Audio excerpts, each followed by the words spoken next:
Hey, Paddle Talk and WSCN crowd. You can watch every episode of Paddle Talk on the WSCN YouTube, along with all of our other content, which is badass sand drag racing action. Or you can find us on Spotify by searching Paddle Talk.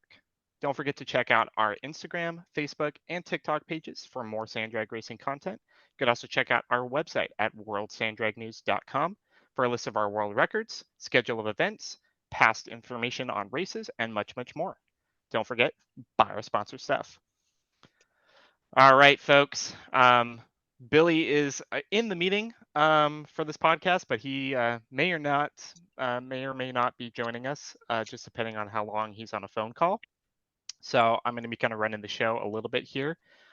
This episode, we're going to be talking a little bit about the UTV controversy that kind of rose up at Dome Valley at the PSDA event. What we're kind of talking about with that. Future for records with that. And then we've got our panel here, Damian Bowers, Matt Willis, and Dave Applegate. And we're going to be talking about a pretty cool event coming up. This weekend will be March 9th, the Keys Peak Uphill Drags over in Wisconsin. I had to go and put the NOS background just to poke fun at some people a little bit here. But I will take that down here in a sec, guys. And obviously this podcast is a platform to talk about a lot of things, and sometimes that's going to rub people the wrong way. We don't always intend for it to be that way. And I spoke with everybody kind of privately and stuff, and think everything's kind of swept under the rug. People still have issues with stuff. Let's remember the sport's pretty small, and it's a really too small to be holding grudges against people and all this bad blood. So let's try to just behave and be friends with everybody. Remember, we're a big Sand Dragon family. So let me go ahead and get rid of this background real quick here, and then we'll get into the rest of the meeting if it'll load for me. Let me guess. You are going to put like a big fireball now behind you? That would have been funny, but no. He's going to play nice. Okay, well, screw it. It's not letting me change the background, so oh well, we're gonna be stuck with it. So I'm sorry, folks. I truly don't need for this to start any more stuff, because I'm sure that this episode is gonna have its own share of controversies. So I know that when this goes and gets edited, we talked a little bit about the K&T single seat UTV. Matt, have you had a chance to take a look at that vehicle before? I haven't seen it in person, but I've seen lots of videos and lots of pictures. What just coming from a car guy, what's your opinion on it? Because we're trying to get people's opinions on this car. I mean, my opinion is it's a single seat. It's more of a, I mean, I get that it's unlimited, but it kind of takes away from the whole actual side by side part of the deal. I mean, it's and from the car side of things, we've seen dragsters with all sorts of different setups of Volkswagen transmissions with boat motors. I mean, small blocks, just all sorts of different builds of dragsters. And I get it suspended. It's, to me, it's still it's a dragster with a side by side engine and transmission platform. I mean, to each its own. If it, I'm a rule bender just as much as anybody else. If it fits the rules, I mean, it is what it is. You got to take advantage of the rules.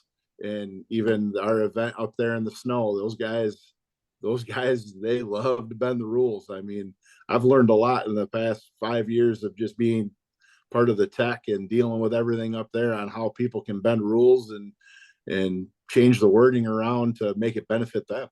I mean, so be it. I mean, it is what it is if it fits the rules. Especially when you're looking at a heads-up platform like that. Correct. No, yeah, we'll definitely talk a little bit more about Keys Peak and a little bit here on the episode. Like I said, we've got Dave Applegate here, our resident UTV expert. Dave, we've been talking a lot back and forth about the K&T car, about some other cars, that people think kind of are in that gray area with the rules. We actually just had over in the UAE, Sultan Ali's car, just reset the ET record for the AA UTV class, beating out the K&T car. So that is now going to be at a 3.251. What do you think of being 320s in a UTV? Well, I got to start by this. The 320s in a UTV 2 years ago, 3 years ago, probably would have been everybody been like, nah, man, that's four-wheeler stuff and the big blower motor stuff. I'd have never thought it would have happened. It's pretty impressive. K&T, I got to say hats off to them guys. I mean, really, in my opinion, they didn't cheat. They didn't do anything wrong. They went by, which Caleb, you're going to get into in a little bit, as we've talked earlier. Kind of went by what our rule structure is at this point. So, do I feel it's a UTV? No, I don't. But man, what a badass ride. You know what I mean? Like the innovation that went into that to build something like that and to run the numbers they did, and they're not even really leaving hard yet. Like I never seen a video where they really left strong, and that's impressive. I cannot wait to see what they can do with that car. That is impressive. I think it would be cool to see more of them, built like that. But where do we put them? I don't know. But man, I just say hats off to them for what they've done, what they imagined and what they built. And what really cool about it, I haven't heard anyone talk about yet. It wasn't out there. Nobody. I mean, I'm sure there was people that knew, but it wasn't out in the open where they're like, "Hey, man, did you see what K&T's doing?" Never heard nothing until that day. And it's like, what the hell is that thing? I called it Skeletor, and it's a pretty wild ride. I'm gonna agree with Matt. I don't know that it necessarily fits the UTV side, but they did use a 900 chassis on the bottom. They cut it down a little bit. They didn't really cut it down. They just took where the rockers are, from what I've seen and what Caleb's told me, and they just cut that part of that frame off. So, again, it's impressive, man, to say the least. It really is. I think they did a great job. On the other hand, I don't know that it truly fits what I feel that the UTV guys are trying to accomplish, as far as we don't have a bunch of spectators, but when we do at some of these events, it's kind of cool that a car comes up and they say, "Hey, that's a UTV." That comes up and they're like, I guess that's a mini dragster, or I guess that's a dragster. That I think's where the issue is, but I still say good job, guys. I think did a great job putting it together. It's obviously built, and Caleb, you would be able to, say this and talk about this way more than me because I wasn't there, but it looks safely built. I think they put a good standard in there on their safety, which is awesome. And let's face it, they got their other white car there that's pretty badass as well. So, I mean, they put on a show. I mean, either way, from the four-wheelers all the way to them things, man. The UTVs, they were the John Force that weekend. Let's put it that way. I mean, that's my opinion. They did a really good job. So, rules, I guess, will have to be looked at, and Caleb, I know that you might touch on that in a bit, but that's my opinion of it. I say good job to them. I don't feel that it fits, but in that class, being an, say, outlaw class, it's kind of hard not to say they wouldn't fit, really. I mean, that's my point. That's my opinion. No, definitely. I think you brought up a lot of good points there, Dave. And just so everybody's aware, if you guys haven't actually taken a look at our rules for the class, you can check all this out on worldsanddragnews.com. The rules for the AA Pro UTV class, which is what this vehicle fits, is that it is an unlimited UTV type configuration. Body must resemble OEM UTV. Front independent suspension required. Power sports engine and transmission only. Custom chassis permitted with a maximum of 136-inch wheelbase. Any fuel. So obviously there's a lot there that can be left up to interpretation, and that's where the K&T crew really took advantage of the way that we wrote it. The car is 122 inches. Checked that. As Dave talked about, it is a Polaris 900 chassis. but it's just the inner frame rails from it. So the rockers outside where all of the body panels get bolted to, that's been eliminated. But from the back of the seat to the front of the car, it's Polaris 900. They've got the stock bulkhead in the rear. Obviously, everything else is titanium. And Dave was talking about the safety with it. This car is, I would say, one of the nicest built chassis, just talking in the sport of sand drags, period. Like it in person, it is a work of art. Like I said, full titanium, and it's definitely stronger and safer than a lot of vehicles out there. They took some liberties with the UTV type configuration, and their whole thing is like, hey, look, we used a lot of OEM chassis here. And it's like, yeah, the more you start looking at the car, the more you're like, yeah, this definitely is a lot more OEM chassis than you can think of it, like when you're just looking at it online. Power Sports transmission and motor, they're using an Arctic Cat Z1. It's a sled motor. Lots of guys do those in swaps for the UTVs. The body must resemble OEM UTV. The problem is that we never stipulated what that actually meant. So they obviously took a little bit of inspiration from what they saw over in the Middle East, and there's a lot of the body removed there. They're running basically just a skeleton of the front clip. That's the grill, bumper, hood, and then they run a little bit of the bottom door trim, but all the rear plastics are gone. Trunk is gone, and so they say, okay, you know what? If that's cool, we're gonna one you up, you guys here. So they have a Polaris 900 hood kind of skin over the top of it, and some Pro R side panels on the back of it, and so it's just enough to meet the class. So we want to make that 100% clear with everybody. That vehicle will be legal for the 2024 season. But as Dave said, we are putting together a panel to really kind of nail down a lot of the definitions for the class rules. We're going to try to get that out as soon as we can so that everybody can make sure that their vehicles will be legal for the 2025 season. And one of the things that this kind of brought to our attention is that this goes to all of our rules. So, Damian and Matt being from the car side, we're going to be making some adjustments to the car records as well, as far as just tightening up definitions. Even on the ATV side, we had people ask, well, what do you guys mean by suspension? And so we're like, okay, shoot, like we're going to have to go and actually say, okay, suspension means this, body means this. I don't think that's necessarily a bad thing.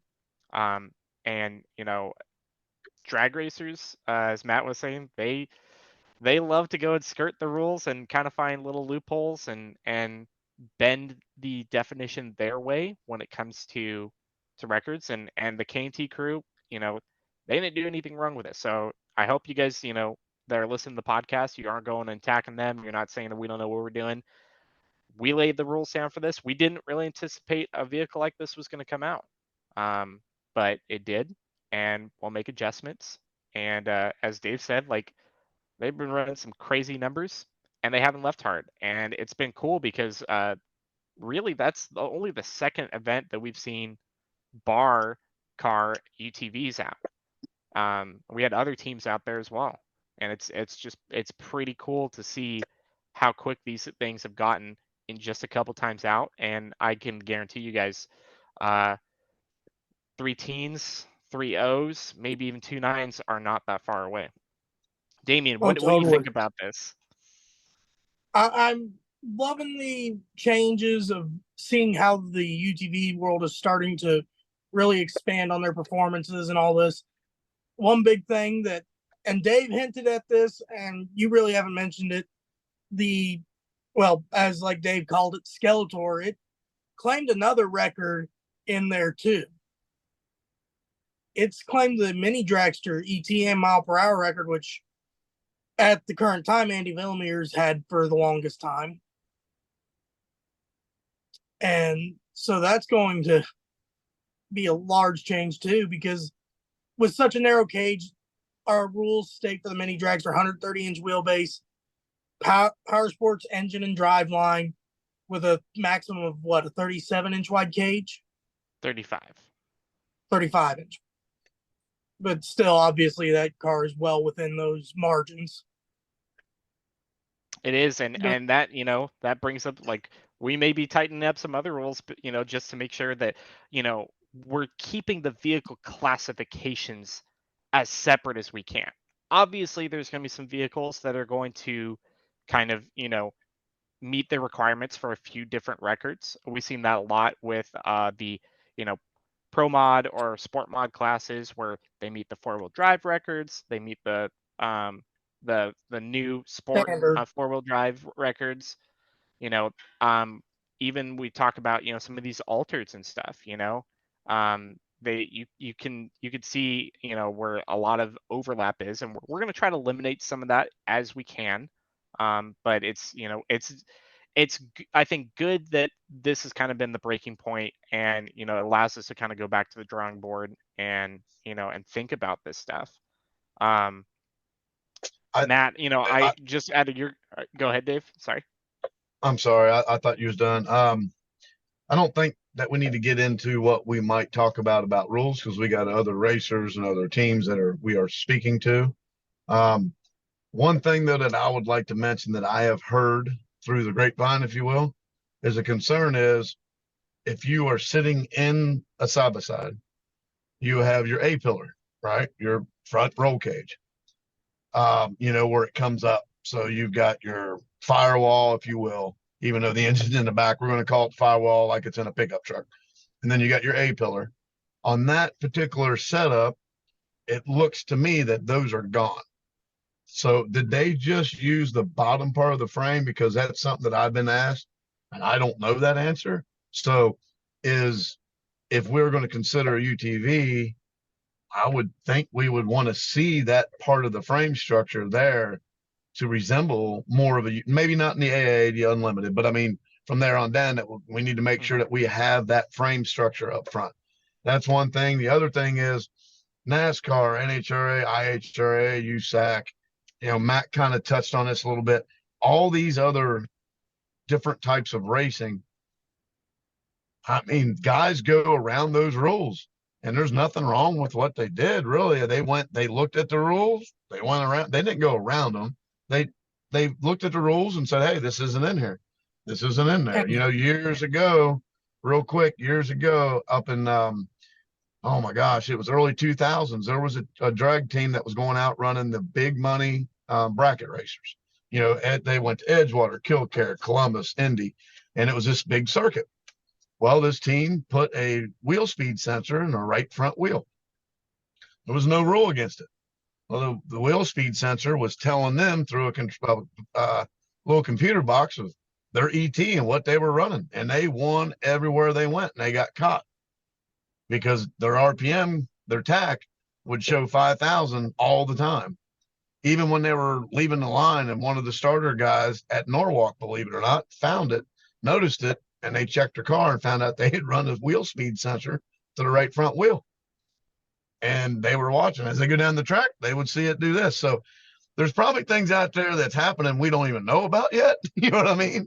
But that's what it's about. They just looked at the rules and they made a car to fit it. And I mean, there's not much we can say, man. In my opinion, I think I don't know, man. It's happens in every type of racing, no matter what. You know what I mean? Totally. There's somebody that uses their head. They sit down and look in the garage. They have a couple cold beers and they're like, hey, you know what? Let's do this. And there you have it. And they did that. And I think there's going to be people following. I really do. I think we're going to see more of these. And I'll be honest with you, if there is a class for them, I can't wait to see them. I can't wait to see how. And that's We've definitely going to be already where we're kind of figure out, because either there's going to be adjustments where this car is going to just kind of be outlawed, or it's placed in its own class, or there's room where it can be modified to fit the rules. To answer your question, Dave, I actually don't recall just off the top of my head. I think it's only the lower part of the frame that they used the factory Polaris, and everything above that was all custom. So I don't think it has like the actual A-pillar mounts on that, because those would actually even be wider, I believe, than where that kind of inner frame rail is. So Correct, it's and a that would make different your thing. cage wider. That would make the cage wider because that Yeah. we'll say the lower part of the A pillar would be there, so they would have to bring it in. That's the only thing that I have been asked through some guys that's talked to me. So, And I do want to say this too. Before we get into Matt here, I want to get his opinion on some of the stuff with this. Um, Another point of clarification. A lot of people get the whole UTV and then side by side terminology. We go back and forth on that. And a lot of people are like, "Oh man, you have to have two seats. Has to be a side by side," and that's obviously one kind of common term for these, but we still use UTV. There's single seat UTVs out there. You've got the Polaris RS1, and a lot of the fast ones we actually had out of the track, they only have one seat in them, and whether they're a standard driver position or they are center steer, that still is a UTV. We're not looking at this as just like the two seats type deal. I kind of look at this car as akin to what a lot of the kind of alters with the bud bodies do kind of for the truck and Jeep world. Matt, like, do you think this is kind of skirting those kind of lines where it's sort of is a truck, but like, it's really a rail underneath? Yeah, I mean, it's partly that. I mean, I've been a buggy guy more than I've been a truck guy, and you go all the way back to, when Sandtime started all the buggy records and how they had started, that started with 5 of them, and how many buggy records do we have now? We have like almost 18 or 20 of them if you go all the way down. And the more the sport progresses into the different motorsports with the UTVs, the ATVs, you have to provide more records to go after so that you can say, hey, all right, it's got to be, in the buggy world, you have minimum roll cage widths. If you want to go with, like you're talking, the single seat side by sides, they are a minimum width. You have your regular side by sides, they are a cockpit width of X. I mean, we because the side by side world is coming about and more bigger stuff is hitting the track. If you only have 4 or 5 records to go for, it makes everything really broad and really, you can't taper it down to say it has to be exactly this if there's not something else to go for. So that's always been the hard part with records and how to track them, because everybody can we have so many different vehicles in the sand drag world. You got ATVs, you got buggies, you got cars, you got trucks. It isn't like you're going to the asphalt and you're a pro mod at X length, and I don't know, it just gets weird when it comes to the record world and how people want to record it, and everybody wants to go for a record. There ain't one person out there that is racing that, hey, I'm just out here to make passes. No, we're working towards something. There's something we're trying to achieve. And if there's a record to achieve, people are going to read between the lines and figure out ways to manipulate it so that they can go for it. well So said. Mhm. Well said. Well said. Yep.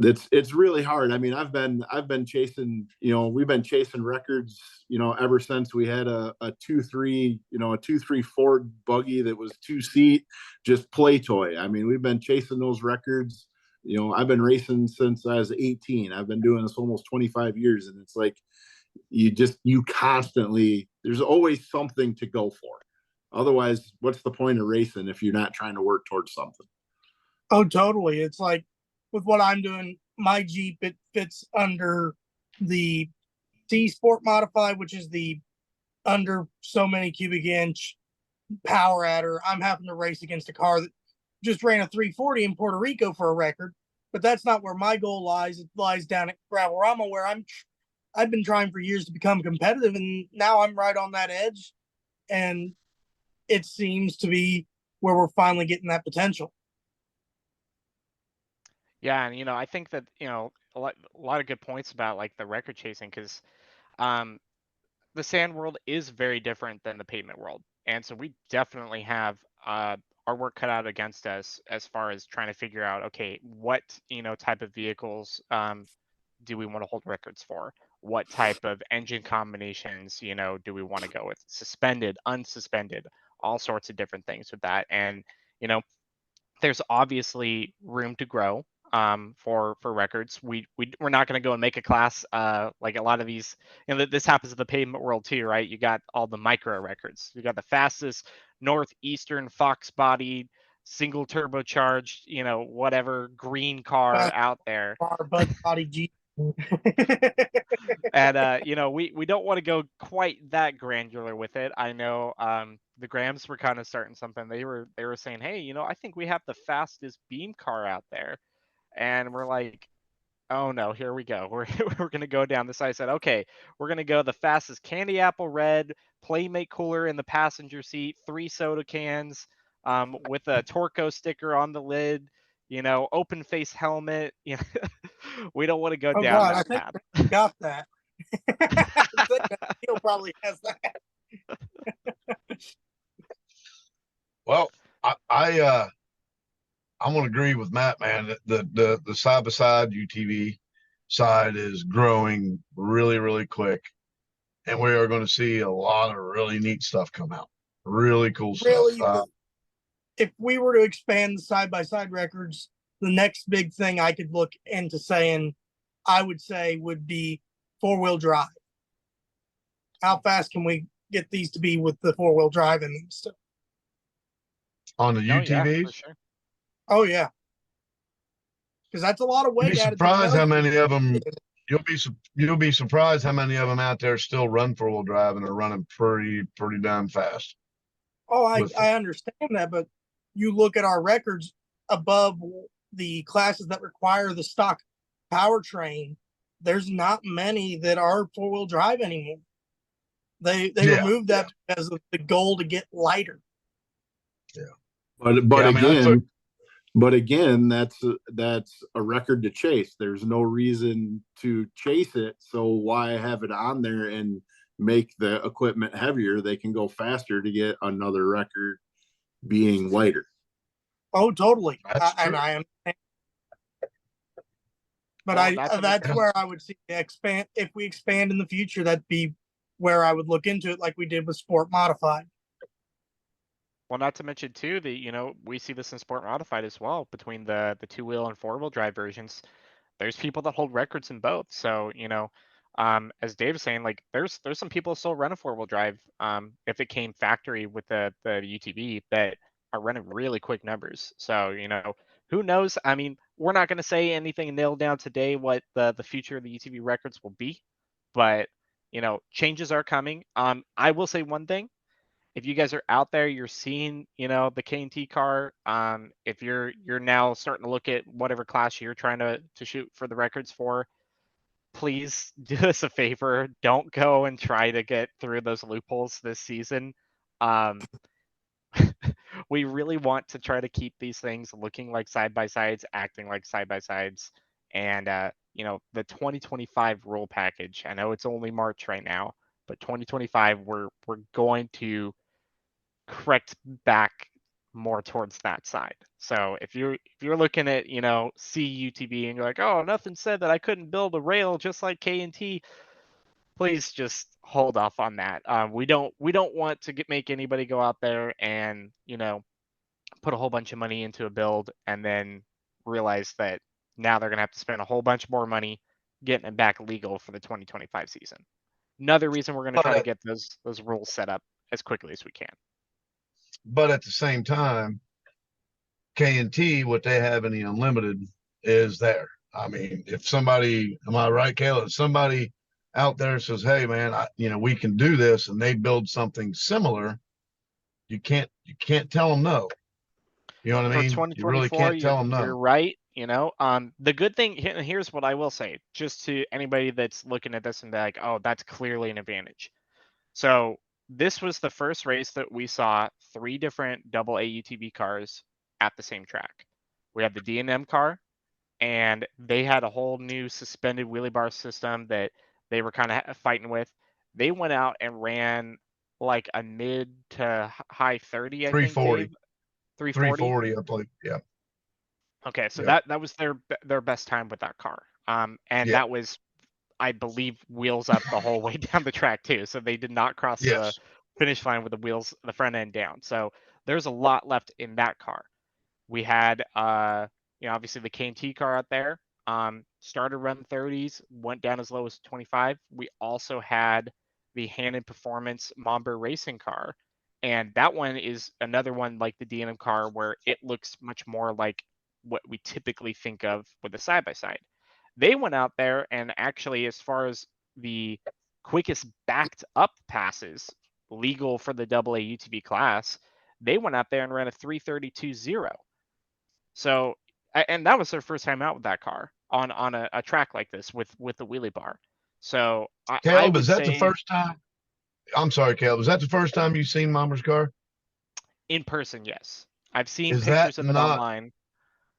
is that not a beautiful paint job? That is not decals. That is not a wrap. Oh, That is totally. paint. It is gorgeous. Absolutely. Hats off to whoever. I meant to ask Chad when I seen him up there that time, or sorry, yeah, I think it was Chad that was there at Silverback. One of them. I meant to ask him who done the paint, and they were busy at the time. I forget what happened to their car. They were doing something, so I never got back to them. But that is actually paint. It is gorgeous. And that car's been that car, as far as the paintwork, has been around for a while. That was actually Yes. the old Priceless car.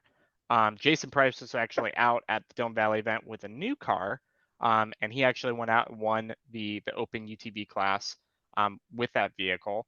And it was a non wheelie bar car with a Z1 motor and a 50 mil turbo on it. So he's looking at it and saying, "Oh shoot, I can actually go out and run an unlimited turbo with this combination for the A Pro UTV record." We're like, "Yeah, go for it, dude." So he's going to be shooting for some stuff. The old Priceless car, it looks a little bit different now, but they're hooked on this. They really are.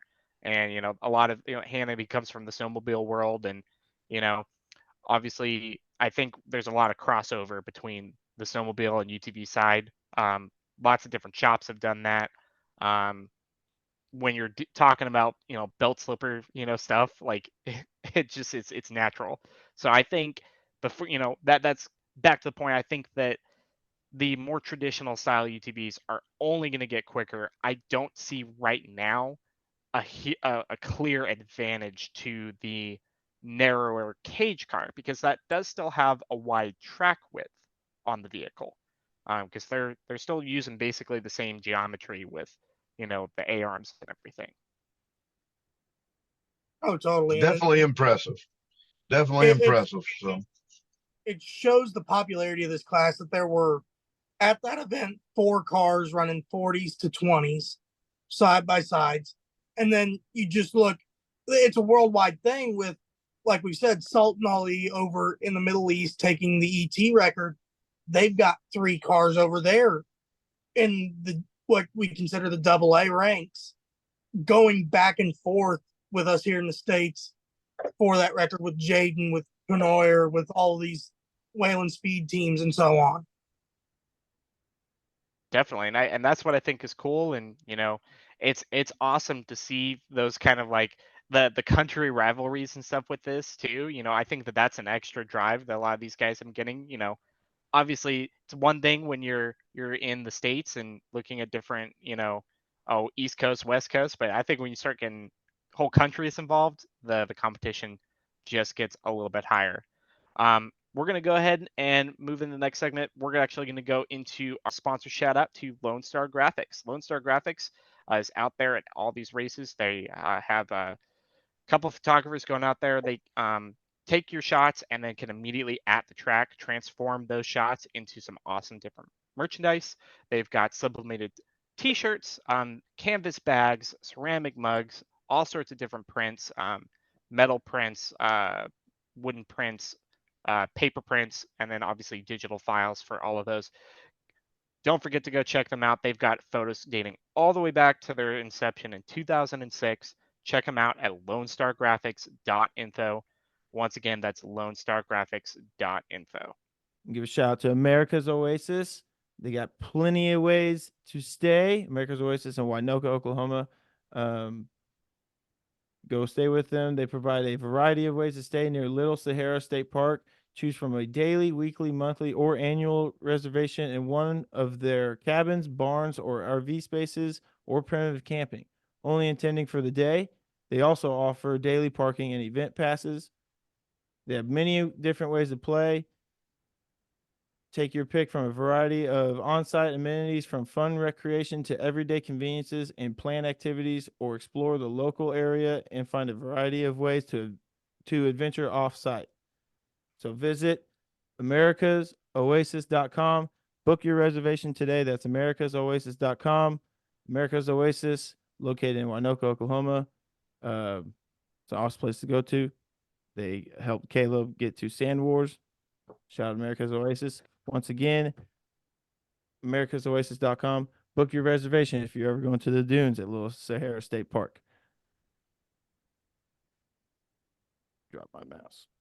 Anyway, we are back with Caleb Mings, Damian Bowers, and Matt Willis. Dave had to peace out. He is pooped. So we are back, and we're going to talk a little bit about the upcoming Keys Peak uphill truck drags for 2024.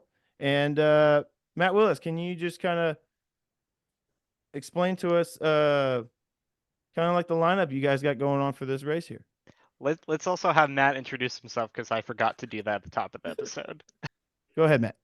I'm Matt Willis. I put on a lot of events and stuff through the sand drag community. Been doing it for years. I've been racing about 25 years, from anything from quads to buggies to trucks.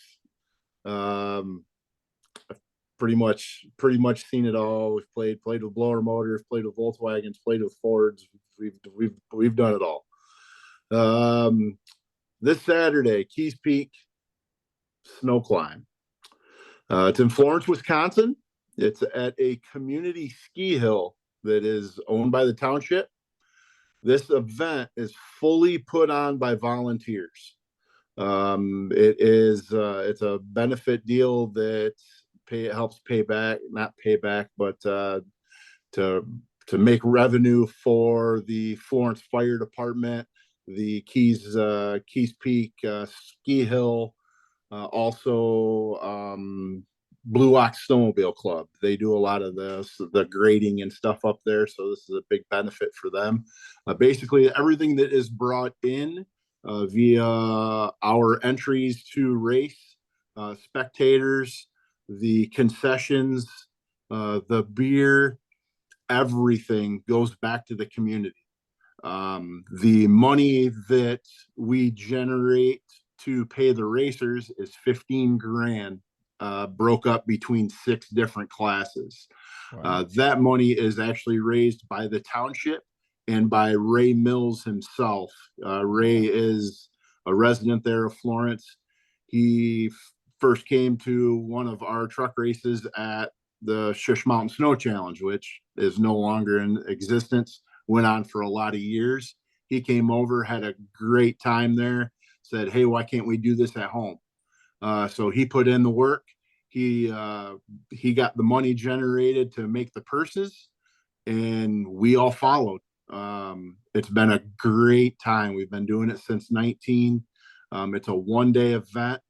We have everywhere from stock trucks that come right off the road.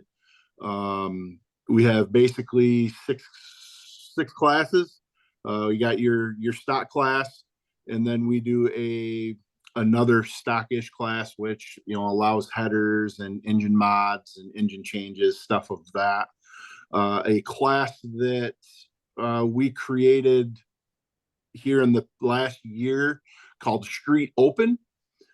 Basically, that class there is a street legal vehicle. Okay, so lights, tabs, windshield wipers, everything that you have to have legal to drive it down the road with any power adder, any motor that you want. That's awesome. Yeah, we got That's trucks. awesome. Michael McCord's about to murder that class. McCord So- and Todd so Willingham are going to go at it.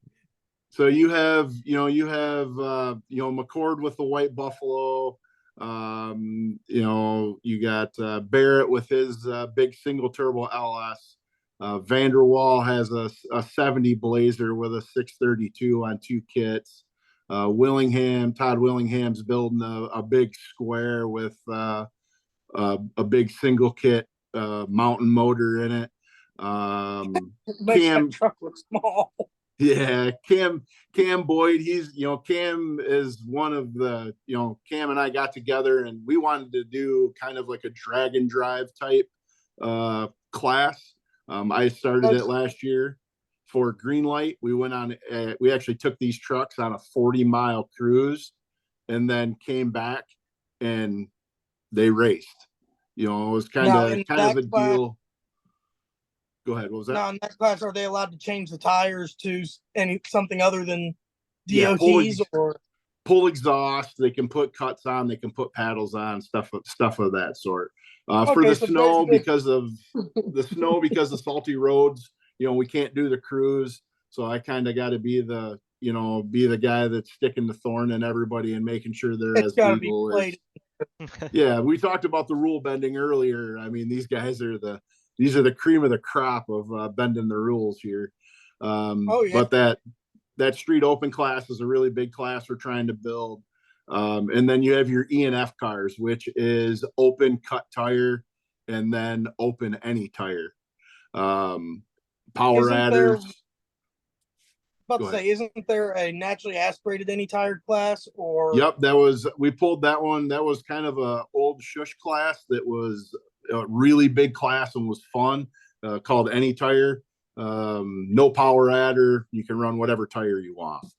So that's kind of the lowdown of the 6 classes that we put on there. Last year we were probably right around 5,000 spectators. We're expecting probably close to 7 or 8 this year. Sweet. Wow. Awesome. It is something to turn around and just take a look at all those people standing there watching the show that you're putting on, and you never get a feeling. We do a lot of sand drag stuff and we put on shows. Totally. And we're pretty much putting on shows for other racers. I turn around there and that is it gives you chills to stand at that starting line and see all those people. Dude, yeah, this picture I found from 2023 is freaking awesome with all these people just like, they're not like right up on the starting line, they're safe distance away. Yep. Like, that's awesome. Like, just lining how could you not get hyped? For those of you guys that haven't seen this event before, seriously, go look up Keys Peak on YouTube, check it out on Facebook, find some videos and photos. It really is cool, like, just to see it. I think a couple things are cool with it is like it's drag racing. It's great to see that many people, but I think it's cool that it's at a time of year where like that part of the country doesn't really have anything that they can do. So all these guys, they're all mud and dirt and sand drag racers, and that part of the country, it's all the summertime that you actually get to race. So what do? You just sit in the garage through the winter. Yeah. And it's pretty cool that like you've got an event like this so they can actually go out and play and have fun in the quote unquote off season. Which a lot of and watching on Facebook, seeing the people that are going to go to this, you've got Shane Olrogi with the Racing in the Dirt crew. I don't know which vehicle they're bringing. I don't know if it's going to be one of their rails or their Outlaw Pro stocks that they've built. Are they bringing something new, Matt? No, so it's actually the black and green Bronco that's out of Canada. That guy's out of Canada. So and Shane's going to run it in the open class. And then you've got Brandon Whitgen with his big block, naturally aspirated. Well, big block. The thing's got a 5.3 bore space motor in it. You got Ryan Kerr, twin turbo Bud body Jeep from down here. You got so many blown combinations going to this. Just it's wild to see. And I know as we're recording this, you had a bit of a live stream earlier today, and you mentioned something like you're expecting 170 or more competitors. Yeah, we have 100. It's 100, and we have 170 entries between the 6 classes. and we're going to start racing at 10:30, and we're hoping we're going to be done by 6. Oh, Wow. You're pushing So them it's through awesome. then. We're going to be pushing them. We have 2 double elimination classes, and then the rest of the classes are single elimination. We're expecting, there's actually a couple MRA blown altereds coming out of Colorado, I believe. There's another one coming out of Montana, if I remember what Ray told me. These guys are traveling. I mean, wow. Well, they can't say that 300 foot's unsafe anymore. right. That Right. okay, that was one thing I was gonna ask, There you Matt. go. I actually, I've seen this event, watching videos. I don't know how long the track is. Is it actually 300 foot? It's all going to depend on what our top of our hill looks like. If we go to the day of the event and the top of that hill is very icy, then we will probably move that finish line down to allow more braking on the hill versus up on the flats. And we'll move the starting line back a little bit. It's going to be a little play game depending on what the weather is. It's normally between 300 and 400 foot. Might be a Gotcha. silly question here. Do you guys grade it? Yes, sir. Yep, we Oh, have okay. snowcats on the premises. It's just like we grade the hill just like you see for skiers. Is it like you just like smooth it over, or you like you're not ripping it? Obviously, you're just like, So they have a big blade on the front. So okay. if our starting line gets really tore up or we need to pull material out, we use that front blade, pull it out, and then it has basically like a big cultimulture for snow behind it that grades it as it goes up the hill. Oh, hell yeah. Yeah, 2021's a real Pretty cool. example of how rough that hill can get. I was So watching a video of 2021, that. so 2021, that was actually my first year of having to jump in and really give a hand to those guys. We dealt with 68 degrees the day of the event, full You could sun, tell no everything was clouds. melting. Yikes. Everything went to hell in a handbasket. Dang. And you guys just kept them going and didn't work the track, because if you worked the track, it would just all melt. Well, we would work the track every 5 passes, and you couldn't tell. Oh, And we would pull well, the stuff out. We'd pull the stuff out, get the ground hard again, and 3 more cars would go, and it would be right back to what it was before. That's I'll funny. have to send the video to the chat I found a little bit ago so Caleb and Billy can see this. But about 40 foot out in the left lane, there was about a 2-foot ledge that you had to go up. And people were hitting about 30 mile an hour. That's awesome. There's a cool picture of Cam Boyd's Bronco on spray in the air going over that ledge. He wasn't happy about it, but yeah, it was That blue and silver It made one? for some cool pictures, but it was hard on some equipment. Oh, I bet. Well, look at like so far this year, it's going to be a little bit different story with the temps and everything.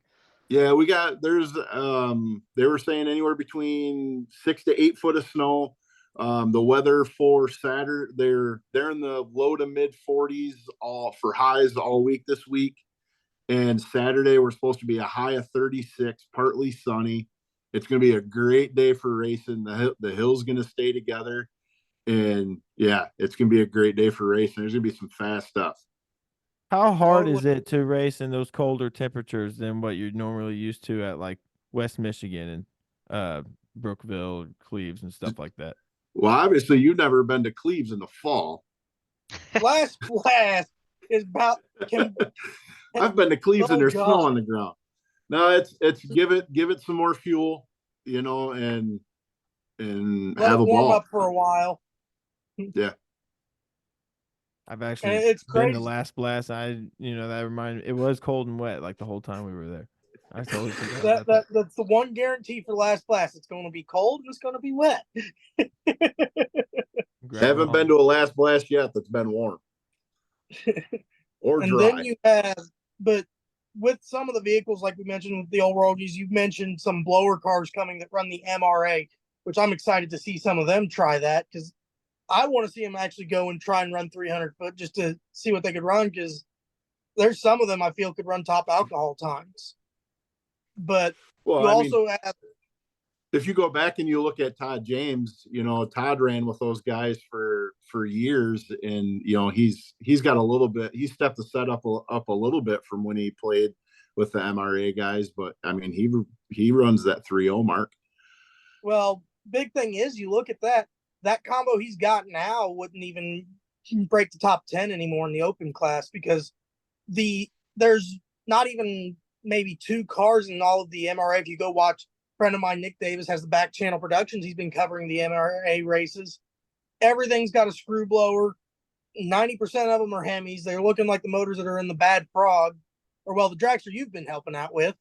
Yeah. And they're running, like, there's a team out of, I believe, Nebraska that's spraying over 700 horse on top of one of these combinations. Wow. And Damian, you're talking about, Todd, that's the California Shaker car?